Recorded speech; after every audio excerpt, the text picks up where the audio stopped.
Hello and good afternoon to everyone. Welcome to today's webinar, Low Barrier Access to Mental Health Services for Youth and Young Adults. As we get started today, we invite you to share your name and where you're joining the webinar from today and what role you play that makes you interested in today's topic. My name is Johanna Bergen and I have the honor of introducing our subject matter experts today, Caitlin and Kristen, for what will be a wonderful hour or so of content to help you within your work. Today's webinar is brought to you by the Pacific Southwest Mental Health Technology and Transfer Center Network, focusing and providing supports in HHS Region 9. Today's webinar has a disclaimer. The views, opinions, and content expressed in this presentation do not necessarily reflect the views, opinions, and policies of the Center for Mental Health Services, the Substance Abuse and Mental Health Services Administration, or the U.S. Department of Health and Human Services. The Pacific Southwest Mental Health Technology Transfer Center is one of many regionally based technology and transfer centers around the country, available to support the behavioral health workforce in their efforts.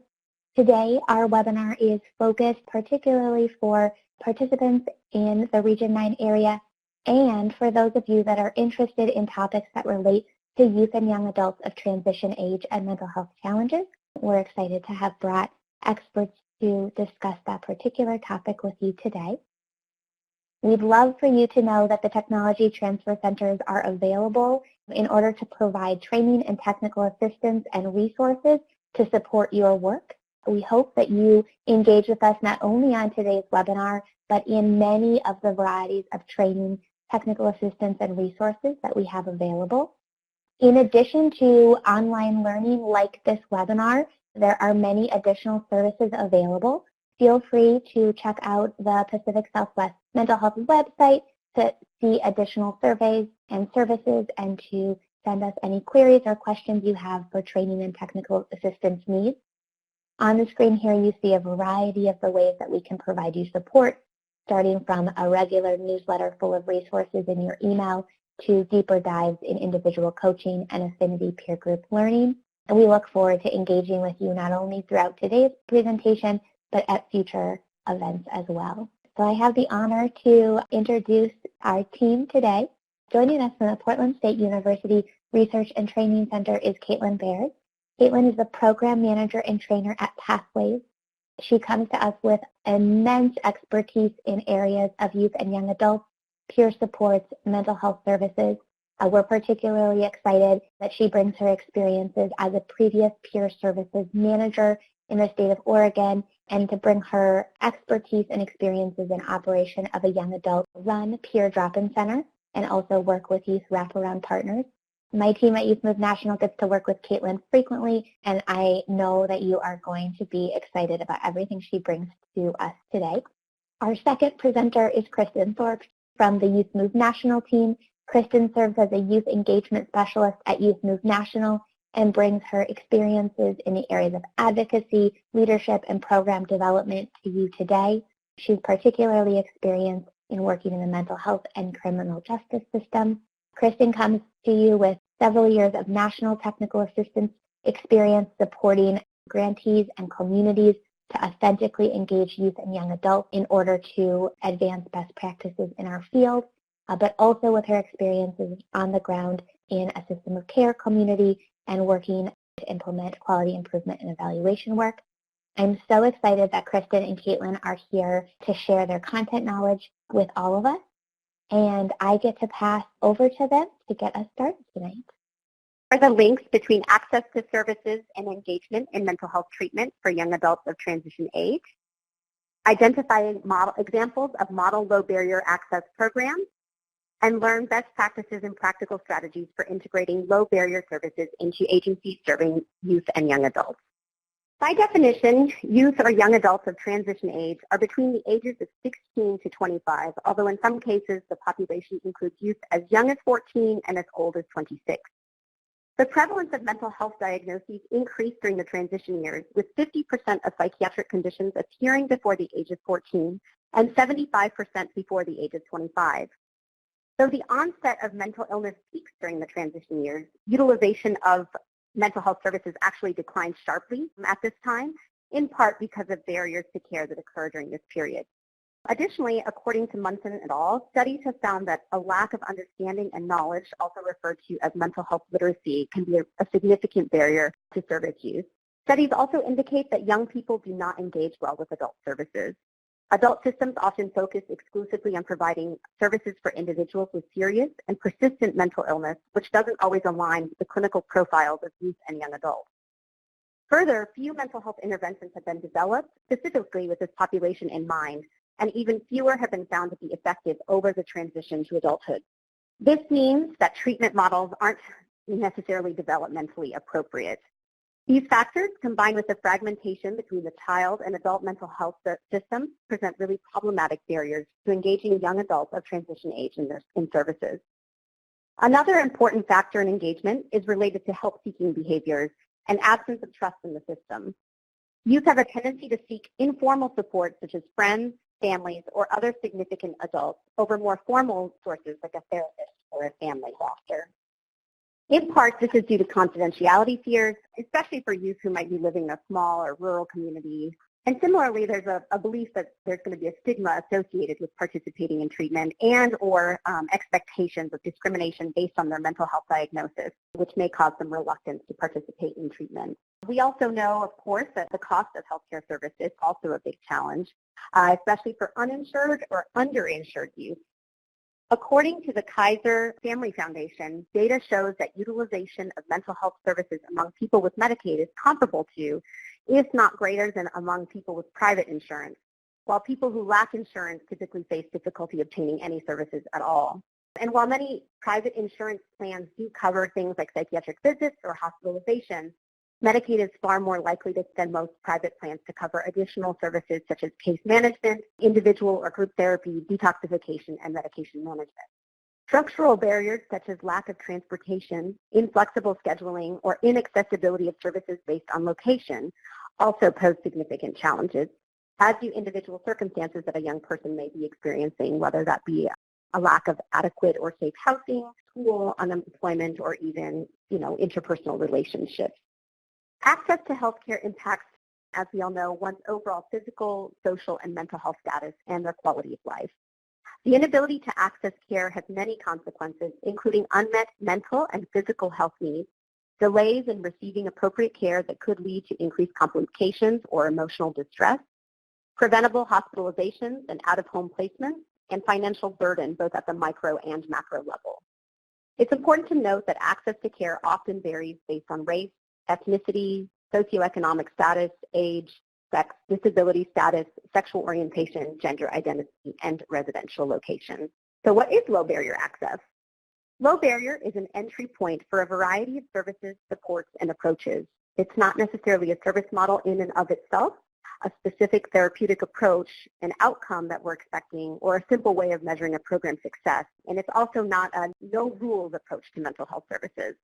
What it is intended to do is to minimize the amount of effort of engaging or accessing services, particularly in especially critical or pivotal moments. So this may mean minimizing barriers such as paperwork or waiting lists, eligibility requirements, or a lack of culturally competent care. So we wanted to do a quick poll. Currently, what low barrier access strategies are in place at your organization? So if you want to take a moment to reflect on what you may be doing already, whether that be flexible scheduling, including extended hours or drop-in or walk-in hours, having policies on board that accommodate young adults of transition age, like being able to text or use Facebook to communicate, using evidence-based practices or promising practices that are proven effective with young adults of transition age, employing peer support staff, or having minimally restricted eligibility or admission criteria. So as of now, it's looking like mostly people are having minimally restrictive eligibility or admission criteria, although there's also some flexible scheduling, which is really good to see. It's kind of a mixed bag. So improving access to healthcare services depends in part on ensuring that people have a usual and ongoing source of care, so that is a consistent provider or facility where they're able to access care. People with a usual source of care have far better health outcomes, fewer disparities, and lower healthcare costs. Increasing access and the use of evidence-based preventative services promotes increased functionality and health outcomes. In part, this is because preventative services provide protection for those who are at risk and helps to identify and treat individuals with mental health challenges before symptoms have fully developed. Low barrier access also encourages the re-engagement of system-weary youth. According to a new report put out by the Center for Law and Social Policy, though some youth and young adults have access to good coverage through Medicaid for traditional mental health treatment services, they aren't having good experiences. And those firsthand negative experiences with clinicians or clinical staff can permanently sour them on these tools for addressing mental health challenges. As previously discussed, youth and young adults have a tendency to first seek help through informal relationships. So low barrier access, particularly community-based programs that have peer support, can really serve as a re-entry point for disaffected youth. And low barrier services have also been found to improve employment and education outcomes and to decrease arrest rates. Though low barrier access is definitely a best practice for working with young adults of transition age, there are also potential challenges that impede implementation of low barrier strategies at the organizational or systemic level. Some of these factors might include a lack of capacity or infrastructure, public funding restrictions or contract requirements, existing policies, practices, and regulations, confidentiality concerns, and program and service silos. Provider systems are currently regulated and funded in ways that often pressure frontline staff to adhere to procedures, timeframes, and reporting requirements, which leaves staff with unrealistically high caseloads or no wiggle room to really have the discretion and time needed to offer flexible and engaging services and supports for young adults. Today, these outdated policies and practices are significant barriers to engagement in mental health services and support. So one critical adjustment that encourages engagement is the use of flexible scheduling, particularly incorporating some of these drop-in style hours that don't require a pre-scheduled appointment. When possible, limiting eligibility or admission criteria to participate in services can be very helpful as well. This goes hand in hand with adapting policies to accommodate young adults of transition age.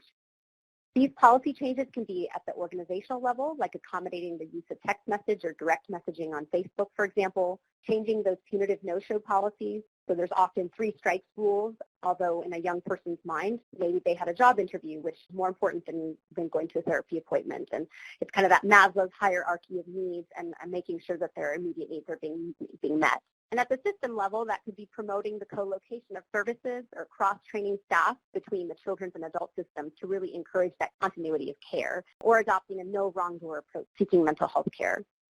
Providing community-based services and meeting youth where they are at increases engagement in treatment, and using outreach teams can be an effective way of providing education about services and supports available while also building trust.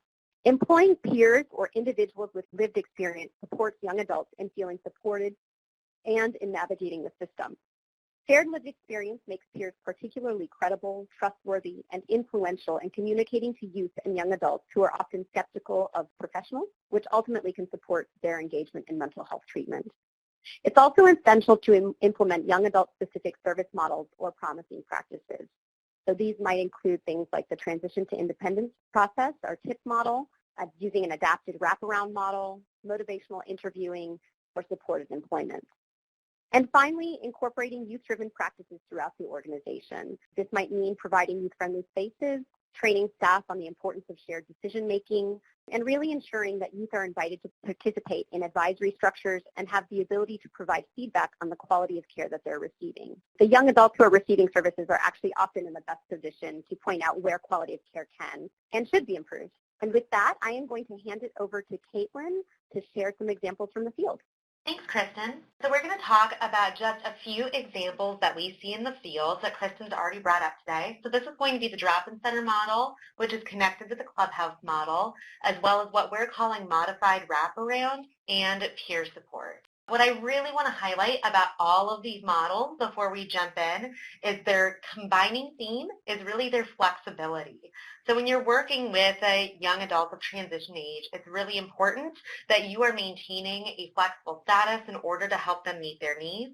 If you don't, that's where we are going to see a lot of disengagement. While we're talking about some of these models from the field, what I would really like to highlight for you is thinking about what can you do in your current practice to make things a little bit more adaptable and flexible for young people.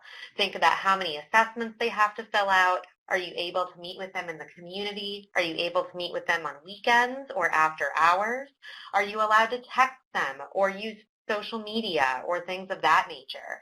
There are actually some small steps that we can take prior to implementing some of these larger models that can serve youth and young adults of transition age really well. And so I encourage you to think about those things too as we talk about some of these bigger examples from the field. So the first example that we're going to cover is the drop-in center model. This is one of my favorites because it's just kind of the most fun in my mind. But that's Caitlin speaking. That's my bias. So drop-in centers, for those of you who aren't familiar, are free spaces that young people are able to access that have built-in engagement tools. So in other words, they're fun. You don't walk into a drop-in center thinking, oh, hey, this looks like a clinician's office. You generally walk in and there are people eating snacks, playing video games, watching movies, playing air hockey like we see here. It kind of just looks like a club space for young people to come and hang out. However, they are usually staffed by youth peer support specialists, so people who are close in age to the young people that might be attending, and there can sometimes be one or two clinical staff members. And at drop-in centers, my favorite thing about them is that they're insurance blind, so you don't have to be Medicaid eligible in order to access it. You don't have to have private insurance or insurance at all. Also, the eligibility requirements are very, very low. So if you're somebody who is experiencing a serious mental health condition or you are multi-system involved, you're still able to access services at the center and connect with peer support staff who can connect you to maybe more advanced services if need be. But if you're just somebody who is experiencing what we might call, and I'm using air quotes here, average stress, you can also access this service and if need be, if interested, access elevated services as well. So again, some of the benefits to drop-in centers are that they are free for members and insurance blind. They are easy access for youth to gain peer-to-peer support, receive professional peer support, and connect with more formal services.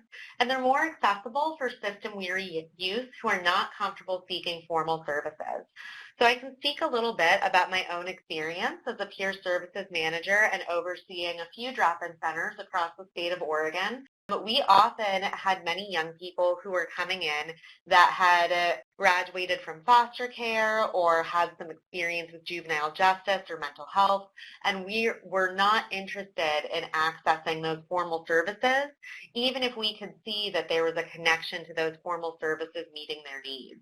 And it was often by speaking with a youth peer support specialist who had similar lived experience or shared understanding, or speaking with a peer who is attending that center where they would maybe think about, oh, how is it that I can either access some of my community or my natural support in order to help me gain support and meet my needs, or am I ready to go and access a more formalized service?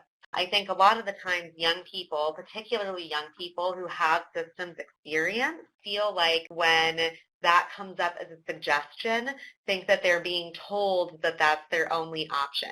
And I think that with the implementation of things like drop-in centers, where it's optional to go, and peer support, where it's optional to receive, it really helps them feel like they are making decisions about their own treatment for their own lives, which naturally is going to be more engaging. I know that we've all had the experience, but probably not just as young people, but as adults, where somebody told us what to do and we didn't like it very much. So this sort of negates that for young people who really should have more decision-making power over their treatment plans and their lives in general. So some of the barriers to starting up a drop-in center, because we can't make everything super rosy, we have to be real with you guys. So startup and sustainable funding is a little bit difficult. Drop-in centers are often not able to bill insurance because they are insurance blind. Ongoing support for youth who have really high needs can also be difficult if those young people somehow are not connecting to services or maybe have a clinical higher level of need than what the drop-in center can support. And then also sometimes if you are in a more resource-dry area, finding the adequate formal supports for young people to connect with can be difficult. I know that working in more rural communities, we often had experiences where young people had already accessed usually the one mental health provider that was in the community that they were eligible for. And so having that young person try to re-engage with that system, understandably, can be super, super hard. So sometimes these are some of the barriers that we run into when we're trying to develop this much more open model for young people. So we're going to talk next a little bit about just some of the research that is done behind this drop-in center/clubhouse model. The reason that the word clubhouse is coming in is these are studies that were conducted basically off of adult peer support. So there's not a lot of information on how the drop-in centers model work for youth peer support in terms of validated studies. That said, I think that many youth peer support specialists can attest that it worked for them as a young person, and we do see a lot of individualized anecdotal success for young people who are able to access services like this. I'm getting a little off book here, but one thing I think that we often think about with young people who we're working with in more formalized services like Wraparound, which we'll talk about in a little bit, we worry about when they leave these more formal services about how they're going to make connections, and I think that the drop-in center model can be a really good model for that. As a peer support specialist, I worked with a number of young people in Wraparound, and we often made it a part of our individualized work together, where after they graduated, we would continue to work together, and I would bring them to some sort of a drop-in center or clubhouse-like model that might be in their community where they could connect with other people who had some shared lived experience and shared understanding. So again, Clubhouse is considered a best practice for what is a, quote, serious mental illness in the United States, specifically non-clinical and work-ordered day. One of the tenets of the Clubhouse model, it being non-clinical, is that it's consumer-operated. You do have professionals on staff, but a lot of the folks who are there are receiving services from the Clubhouse model are folks who are also working and able to provide support. That's where things might look a little bit different with adult peer support services rather than youth peer support services. However, I will say, when I was working in drop-in centers in the state of Oregon, we often had sort of volunteer-based opportunities for youth to give back to the center. And it made a lot of youth feel very purposeful, and it was really helpful for them. And a lot of them want to become peer support specialists. So I do think that this is something that can be promising. And something that we know is true through research is that people who are often giving back to their community, who also suffer from a mental health challenge, tend to feel better about themselves and tend to work more towards recovery if they feel like they are contributing. So again, members join and participate in work to help run the model. And then there's facilitation of employment, including transitional employment. So this includes maybe some case management, housing support, participating in social activities. And when we think about youth peer support, it's really focused on how do we help young people develop goals and create plans and action steps in order to meet them, and help them gain self-determination skills in order to make sure that they are able to meet their own needs in the future. So as I mentioned before, there is a few limitations to the effectiveness. There are a few studies that have been done about youth peer support as well as the Clubhouse model, and there's a couple study design challenges. A lot of this that pertains to if you have different numbers of people coming in and out of the Clubhouse. Again, this isn't something where folks are required to show up every day or anything of that nature. So you want to keep that in mind when you're thinking about these things. However, as I previously mentioned, we do see that there's typically a higher engagement rate, especially for young people, at models that replicate something like this rather than attending some very strict, very limited clinical services. So there are some outcomes that we have linked, though. Again, we don't want to make everything super rosy for you guys. We want to be real, but we are talking about things that we know are going to work well for young people. So there's a link to employment as fast as counterparts receiving employment services through other models. So there are other models out there that have a lot more evidence behind them, and we see that there are similar employment rates for people who participate in those models as they do in the Clubhouse and drop-in center model. there is a pretty big decrease of hospitalizations. So we're keeping people out of the ER and out of psychiatric residential treatment, which I think is really, really huge. People generally report that their quality of life is much higher and that they feel more purposeful and connected. There's also, of course, a higher level of social interaction and support, not just amongst the people who are attending the clubhouse, but there is some evidence to show that people feel more connected to their community as a whole. And it promotes health in general because people are feeling a little bit more conscientious about what they should be receiving or how they're going to meet their needs. And then again, just the massive reduction in hospitalizations that we see and inpatient treatment is really, really pertinent to a lot of how this model works, particularly when connected with peer support. So the next example that we're going to talk about is what we're calling modified wraparound. Something that I would like to highlight before we jump into this is, again, think about how you can sort of modify some of the practices and some of the systems that you are already participating in. So are there ways that you can make things more low barrier for people or meet them in their community, or really just adapt or modify a model in order to make something more individualized for a young person? So we're going to talk a little bit about how that's been done in Wraparound across the country. But again, I encourage you to think about, even outside of Wraparound, how can you do this within your own organization? So this is based off of a paper that was written by Janet Walker, Dr. Janet Walker, and then myself. I was a helper. I can't take a bunch of credit, but it's called Wraparound for Older Youth and Young Adults. And this is something that you can find on our Pathways website, which I will be sure to type into the chat box before the webinar is over. But I think it is a really useful assessment, again, of what other folks are doing across the nation to modify Wraparound for older youth and young adults who might have different circumstances and really a different lifestyle than what traditional Wraparound typically caters to. So just a little bit of background. So Wraparound we're seeing is being increasingly used as a model, serving at young adults ages 13 to 24. I know that for a lot of communities that I've worked with, they now don't even graduate young people from Wraparound. They have the option of staying in until they're 25. They try to connect them with adult services. So this model is already continuously being adapted to meet the needs of some older youth and young adults.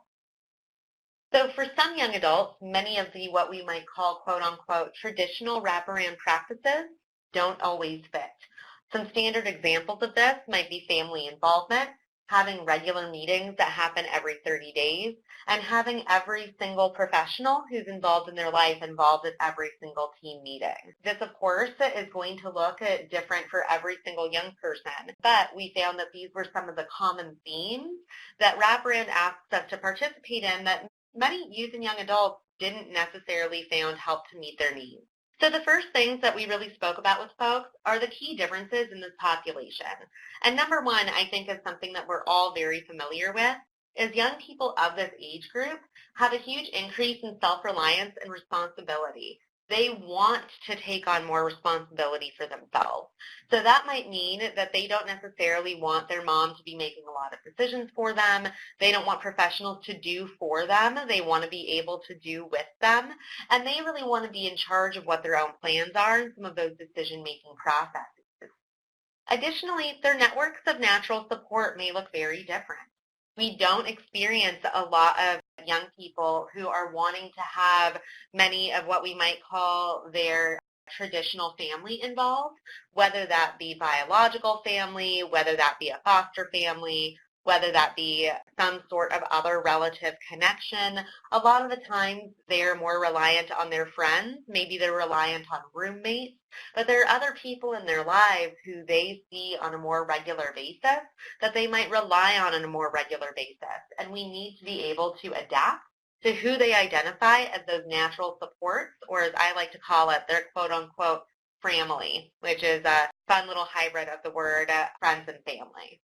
A couple of principles that we noticed were continuously highlighted during these interviews with professionals from around the nation was obviously being youth and young adult driven. I don't think that that's a huge shock to anyone, but this is really when we see youth driven and family guided, or family driven and youth guided, switch to youth-driven, family-guided. So really the young person is the one who is making the major decisions as a part of their process, and they're really the ones who have veto power as well.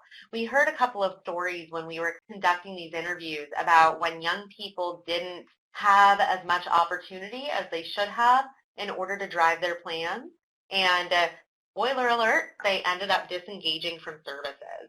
So we really want to make sure that even sometimes if young people are bringing up ideas that might not necessarily align with our own, that we are still giving them the power to make those decisions, because it's going to be healthier for them in the long run to be able to make those decisions with people around them who care, and for them to build those self-determination skills than to completely disengage and try and go at it on their own. We also noted that a lot of folks brought up how individualized the process had to be. So making sure that we weren't making young people fit to a mold or go to places where they weren't comfortable. And also this is where, again, that flexibility piece comes in. So thinking about what are some of the barriers that young people might regularly experience, like transportation or having to meet during office hours or things of that nature, and how do we help adapt to that to make sure that a young person is really able to participate in their planning process while still being engaged in services. One example that I worked with a young adult who did not feel comfortable really leaving the house at one point. However, she was very, very bright. She really wanted to be able to participate in her team planning process. And so what we ended up doing, because she wasn't comfortable having people over either, is we set it up so that we could have her meetings over Skype, and she was able to participate that way. And it actually ended up being something that a lot of professionals preferred to use later on, even when she wanted to start having in-person meetings. But of course, at that point, we wanted to adhere to what she wanted and have the in-person meetings, but it ended up being actually a very convenient idea that she came up with for everybody. Another principle that was really highlighted was collaboration and how you're helping the young person collaborate and communicate with the rest of their team members. I think what we see in, again, air quotes, traditional wraparound oftentimes is that we have the care coordinator sort of being the gatekeeper of all of the team members, and what folks started to see later on was maybe the young person wanted to invite individual team members to a specific meeting but not have everybody there, which frankly I thought was very, very smart. I think that we've all been in meetings before where we ask ourselves, what am I doing here? And so the young person was able to choose who they wanted to collaborate with on specific goals or specific challenges that they might be having. Related to that collaboration piece is we found that team-based, when we're modifying wraparound for older youth and young adults, looks really different. So again, not every team member needs to be involved at every meeting. If you're having a meeting about housing, maybe you don't necessarily need their therapist there or something like that. And the youth gets to identify who they want as support for certain topics. So again, this is something maybe where even if the young person had family members involved on their team, if they don't really want to involve them on specific topics, it's not completely necessary for them to do so. And this is really a part of having the young person build up self-determination skills so that they can plan ahead for their future, even when these services are not involved. And it's about making it feel as low barrier and not as much of a production, if that makes sense. We're working with young people who at this point I think all just kind of want to live what they see or what they define as normal lives. And the more that we give them the opportunity to sort of pick and mold their team, the more we give them the opportunity to think about how they're going to do that in the future. So next, we're going to talk about my favorite topic, and this is just peer support in general. So we always save the best for last, and the great part about this is that peer support is something that you can plug in to all of these examples from the field that we've already brought up and more. So again, I'm going to sound like I am just beating a tired drum here, but think about maybe where you can implement in your current practice youth and young adults accessing peer support, or what your agency can do to help support peer support specialists within your organization. Think about if that's on your guys' strategic plan for your community, your system of care, your place of work. Because I really think that this is one of the most effective ways to help young people, A, really engage in services, but B, really feel like it's a low barrier access for them. They can meet with somebody on sort of a flexible basis. Usually there's lower eligibility requirements. Anyway, I'm off on a rant. I'll just go and talk about it with the information on the slides. How's that, y'all? Surprise, when we were talking with folks about modifying Wraparound for youth and young adults, peer support was a key factor in youth and young adult engagement.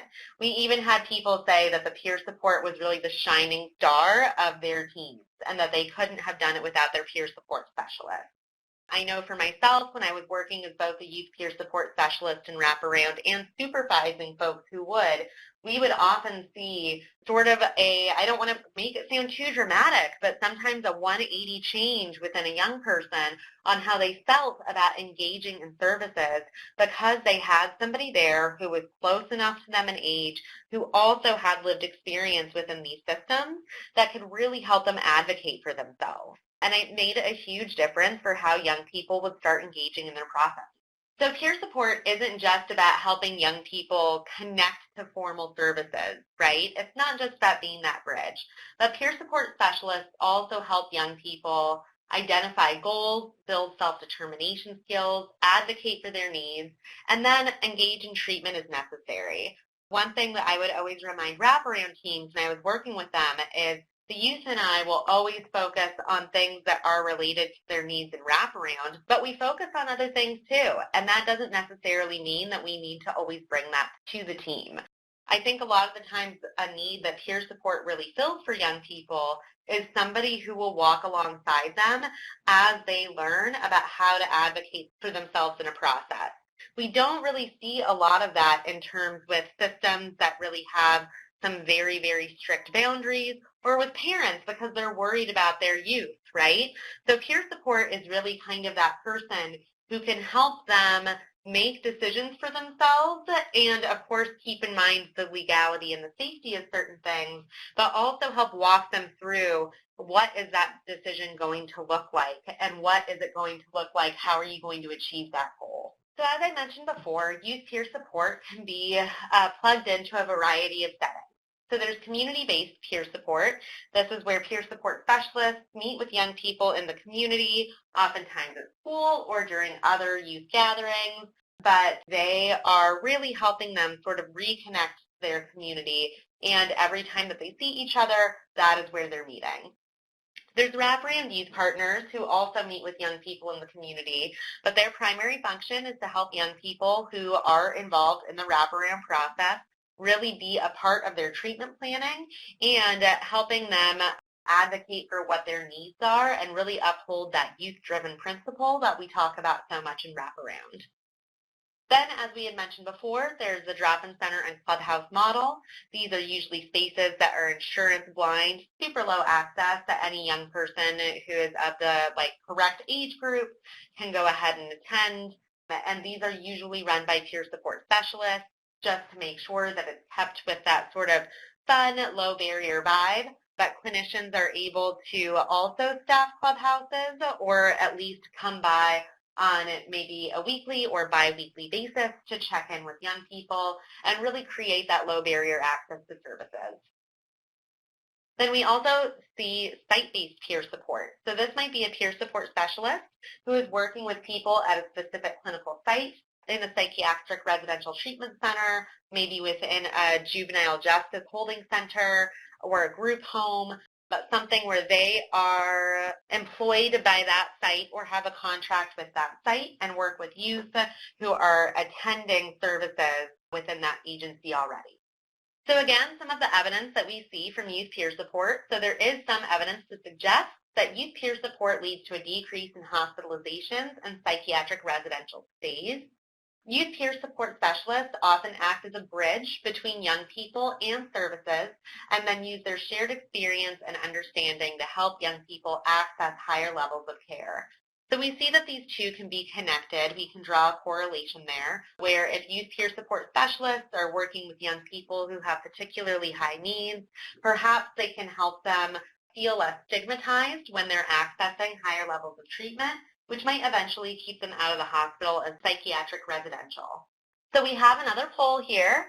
In what additional ways can you integrate low barrier access into your organization to better serve young adults of transition age? Okay, I think that we have everyone. It looks like we have a pretty even split between adapting policies like texting or social media. Heck, yeah, I think that that's a really low barrier way to get started, everybody. And then employing and providing peer-to-peer services. Again, I think because it's such an adaptable role that you can put in so many places that that's a fantastic idea. And so next, I'm going to hand it over to Kristen to chat about next steps. Thank you, Caitlin. As you all have heard today, when young adults' mental health needs are met, it really changes the trajectories of their lives and their transition into adulthood. To support this transition, it's really important to integrate some of these low barrier access practices that we've talked about, as Caitlin mentioned, like the flexibility where and when you can. So conducting outreach to educate young people about existing services so they know what is actually available to them and how to access that care is obviously a very critical kind of first and second step that you want to take. This also is going to mean increasing mental health literacy to encourage help-seeking behaviors and improving some of those unmet treatment needs. It's also important to advocate for some of these improved services for young adults of transition age. This might mean asking for more low-barrier access practices to be integrated into your organization, asking for increased workforce development to really better understand the unique needs of this population and how to better serve them, adequately allocating resources to serve this population, and really coordinating services and promoting interagency collaboration. As an organization and system, it's also important to kind of review what policies you already have on hand and then develop from there to really be specific about how you're going to be serving young adults of transition age. And finally, leveraging whatever state and federal funds are available to you. I think we often have a tendency to kind of go with what is familiar to us, but there are lots of different types of funding streams that serve this population specifically or that can be used flexibly to serve this population. So one example that I have is that a community I worked within had a peer support program that had a kind of fairly rigid eligibility requirement. It was for youth who are involved with juvenile services only, had a formal diagnosis, and they were enrolled in our system of care services. But we recognized that there was a need and that there was a demand for more informal peer just within the community. And so the youth coordinator at that site actually successfully went after some mental health block grant dollars that really allowed the ability to serve peer support services in their areas to any young person who was interested and who was either had a diagnosis or who was at risk of receiving a diagnosis. So that's one really great example of how you can really leverage funds to be more flexible and serve this population better. And ultimately that increases access and connects more young people in need to the mental health system. And so with that, I think it's actually time to go do some Q&A and answer questions for you all. All right, awesome. Kristen and Caitlin, thank you so much for all of the information and wisdom you're sharing with us, and for all of those personal examples that you've learned from your work. So the question we have right now is, this is great, but my question is how to balance this sensible approach with state requirements for health homes, which are very bureaucratic. Has any jurisdiction done this? Hi, Evelyn. This is Kristen. So in my experience, I know for sure of one state that has incorporated peers into behavioral health homes. I'm sure there's lots of others that have done that as well. They were able to definitely incorporate that kind of peer support approach and also some of those other more flexible policies. Like I know that their case managers are able to use social media and do some of those types of approaches as well. Caitlin or Johanna, do you have any other examples of other jurisdictions? Kristen, I was going to share a similar example, particularly in the behavioral health homes. There is a lot of interest in providing youth and parent peer support. And I know I've done some learning alongside the behavioral health homes in Pennsylvania and North Carolina. Definitely a strong leadership in implementing parent peer support in that work and youth peer support growing and emerging as a practice there. And I was in that learning because other health homes were also interested in integrating peer services within their service array. Kristen and Caitlin, I'll give folks just a couple more moments to chat any questions toward us. I would reiterate what I shared early at the start of the meeting, that there are resources and technical assistance available through the Mental Health Technology Transfer Center. And if you are intrigued by what you are hearing here tonight and you have additional questions or would like additional support, we would love to hear from you. Kristen and Caitlin, both of you, I think, were invigorating and inspiring to me, just remembering that there are many strategies to create low barrier access to young adults, and we can all start somewhere. So thank you for providing a myriad of examples and strategies for us to use tonight. Thank you, Johanna. I think it's my job to take us through a couple of final steps that are really important for all of you and for us as presenters of this webinar. Housekeeping includes the webinar has been recorded. It will take us just a few days to turn around that webinar recording, and then it will be made available to the field. If you learned something of value tonight, we'd encourage you to share that webinar recording link with others in your community or colleagues who are doing this work. If you would like to learn more about anything that we covered here or other topics of importance for young adults living with mental health challenges, feel free to reach out. On the Pacific Southwest Mental Health Technology Transfer Center, say that 3 times fast. On the website, there are additional resources. There's also a query for you to fill out to let us know what support you're looking for and how we might best meet your needs. So let us know if you have a specific query or if you'd like to help prioritize the content we deliver in future learning experiences like this. And then I have a really big request for everyone on the call. We are able to provide this no-cost training and technical assistance to you based on our ability to show that it's providing impact in your work. And the way that you can show and tell us that we're creating impact is to complete a feedback form. So it'll be super easy. As you leave the webinar today, a screen will automatically pop up with this survey. The feedback form has been created by our funder, and there's 2 things to note. The first is that it's tricky because the form itself was designed for the ATTCs and reads with the word or term addiction throughout the survey. So when you read the feedback form, just replace the word addiction with mental health every time and answer the feedback for the mental health content that you received this evening. The feedback form will be updated with correct terms in the future, so please go ahead and fill that out even though you're doing that translation in your mind. And then the second thing to know about the feedback form is it doesn't take very long. We greatly appreciate your feedback. Kristen, Caitlin, and I are here providing you content because we've heard from folks in the field that helping young adults access mental health services at greater rates is important to you, and we're dedicated to helping you increase access in your own communities. The way you can thank us is to complete that feedback form, and we will be responsive to everything we hear within that feedback form. On the website or on the screen here, you're seeing all of the different ways to get in contact with the TA Center. We would love to hear from you in any of these ways. The website is a wealth of information. The newsletter is also a wealth full of webinars and e-learning opportunities as well as resources. Kristen and Caitlin, thank you so much for being with us here today, and I hope everyone enjoys their feedback form, sending us more questions, and the afternoon that is in front of you. Thank you, everyone. Thank you all. Take care.